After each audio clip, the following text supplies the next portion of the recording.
Nagbigay na siya sa sarili niya.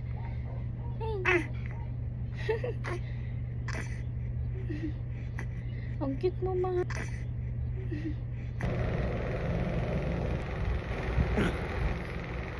Tapos na.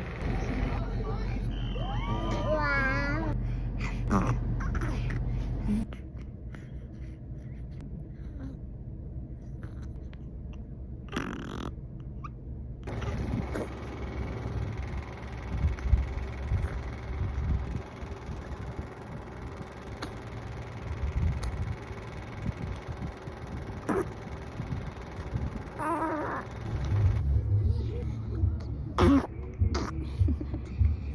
Very good.